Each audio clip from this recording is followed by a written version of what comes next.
बिस्मिल्लाहिर्रहमानिर्रहीम। अस्सलाम वालेकुम। मैं हूं गुलफाम चौधरी। आप देख रहे हैं मेरा फेसबुक पेज और यूट्यूब चैनल। पाकिस्तान की सियासत में अहम तरीन डेवलपमेंट हो रही हैं और मुसलसल डेवलपमेंट्स मुतवक्के हैं। यकीनी तौर पर जो पाकिस्तान के हालात हैं वो यकसर बदलने जा रहे हैं और बड़ी बड़ी तब्दीलियाँ मुतवक्के हैं। इस हवाले से हमारे साथ मौजूद हैं सिद्दीक जान साहब। उनसे जानते हैं क्या डेवलपमेंट हुई हैं, पहले उनकी बात सुनते हैं फिर उस पर बात करते हैं। जीबी में कहीं ले जाएं, एजे के में ले जाएं, बलोचिस्तान के बैकवर्ड इलाकों में ले जाएं, साउथ पंजाब के बैकवर्ड इलाकों में ले जाएं, पाकिस्तान के किसी कोने में ले जाएं, वो लेटर इमरान खान का नीचे से इमरान खान का नाम हटा दें। ये ना बताएं कि इमरान खान की तहरीर है। लोग किसी पाकिस्तानी आम पाकिस्तानी जो वो तहरीर पढ़ सकता है उसको पढ़ाएं और उससे पूछें कि क्या तुम इन बातों से इत्तफाक करते हो या नहीं करते, तो वो कहेगा मैं 100% इससे इत्तफाक करता हूं। तो वो पाकिस्तान की आवाज़ है, वो इमरान खान की आवाज़ नहीं है, सिर्फ उनका लेटर। और दूसरी बात एक और भी है, और वो ये है कि जो अगर इमरान खान इन लेटर्स में झूठ बोल रहे हैं, जो नून लीग कह रही है कि वो रैंक एंड फाइल में एक तफरीक पैदा करना चाहते हैं और वो फौज में बगावत चाहते हैं, तो फिर तो आपको इमरान खान के लेटर्स के ऊपर इमरान खान के ऊपर एक और केस बनाना चाहिए। आप साबित करें वो केस बनाकर चलाकर ओपन ट्रायल करके कि इमरान खान फौज में बगावत कराना चाहता है और ये इसने झूठ बोले हैं। अगर उसमें कोई झूठ है तो आप केस बनाकर साबित करें कि इमरान खान ने झूठ बोला है, तो इमरान खान कन्विक्ट हो जाएगा और अवाम भी कहेगी कि हाँ यार इमरान खान ने झूठ बोला है। ओपन ट्रायल करें और फिर या हफीज़ी साहब जैसे जज आपके पास हैं, जो नून लीग ने खुद बनाए, उनको चीफ जस्टिस बनाया है, आउट ऑफ टर्न उनकी बनता ही नहीं था, उनका हक और उनको बनाया गया। अब आइए ज़रा कुछ बात करते हैं इमरान खान साहब के इन खतूत में क्या है और सबसे खतरनाक बातें इनमें जो है वो इन खतूत में क्या है। इमरान खान साहब का जो तीसरा खाता है उसे शुरू करते हैं, जो उन्होंने कल ही लिखा है और उसी के बाद ही आर्मी चीफ का एक रद्दअमल भी आया है।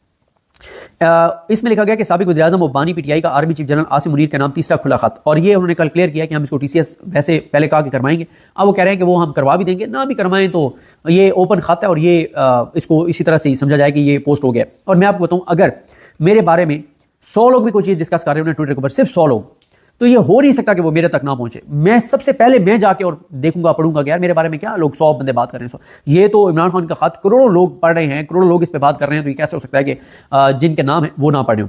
इमरान खान कहते हैं कि, और इमरान खान की जो पहली लाइन है तीसरे खत की, ये उन लोगों के मुंह पे तमाचा है जो कहते हैं कि इमरान खान एनआरओ मांग रहा है और डील मांग रहा है और डील मांग रहा है। अच्छा चले मैं मान लेता हूं उनकी बात कि इमरान खान डील मांग रहा है, फिर तो हुकूमत को चाहिए कि ये खत सारे चैनलों पर लाइव चलवाए, पीटीवी पे चलवाए और प्रेस कॉन्फ्रेंस करें कि ये है वो खत जिसमें ये लाइनें बता रही है कि इमरान खान एनआरओ मांग रहा है, डील मांग रहा है, ढील मांग रहा है, माफिया मांग रहा है, डेस्परेट हो चुका है। आप तो अपना नैरेटिव बनाएं, इससे ज्यादा बेहतर आपको क्या चीज है।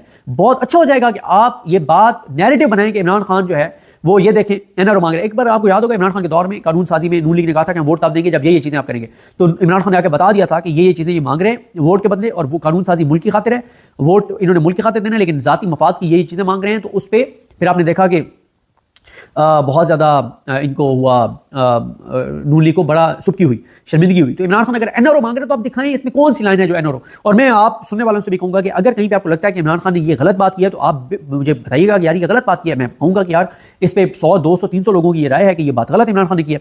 इमरान खान कहते हैं कि मैं अपनी जात के लिए कोई डील या अपनी जमात के लिए किसी किस्म की कोई रियायत नहीं मांग रहा। बतौर साबिक वज़ीर-ए-आज़म और महबूब वतन पाकिस्तानी मुझे सिर्फ अपनी फौज की साख की बहाली और वतन अजीज का मफाद मकसूद है। इस अमर के बावजूद कि फौज दहशतगर्दी के खिलाफ जंग लड़ रही है और रोजाना शहादतें हो रही हैं, एस्टैब्लिशमेंट की पॉलिसीज के बायस अवाम और फौज के दरमियान हम आंगी नहीं है।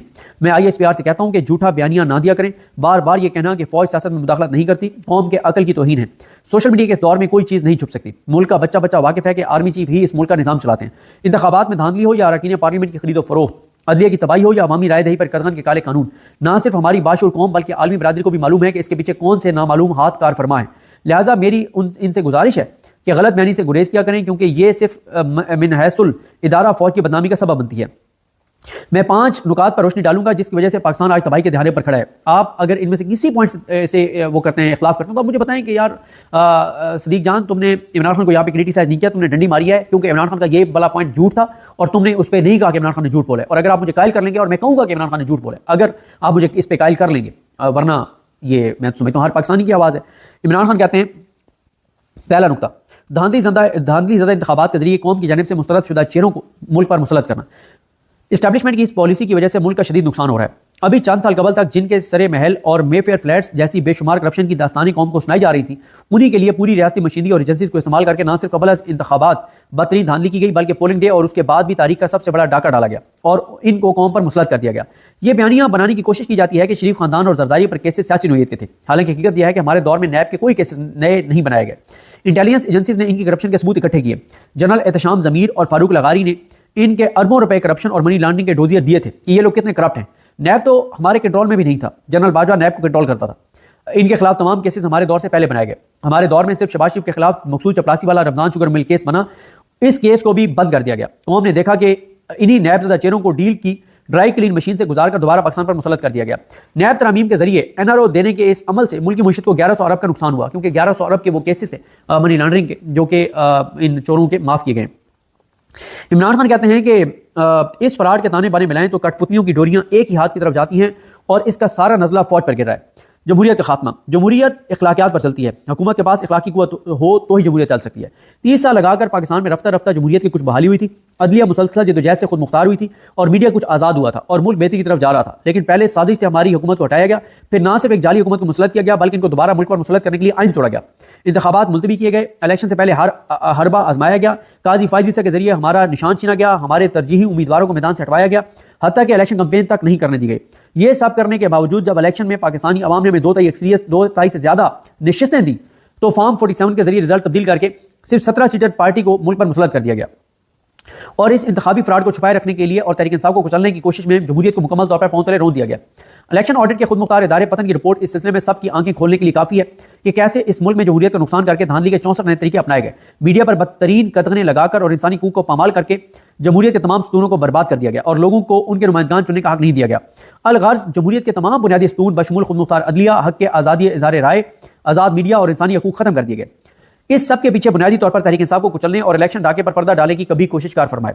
तरजीहात की गलत सिम, सारी दुनिया आगे की जानिब सफर करती है मगर हम मुखालिफ सिमत में गामजन हैं।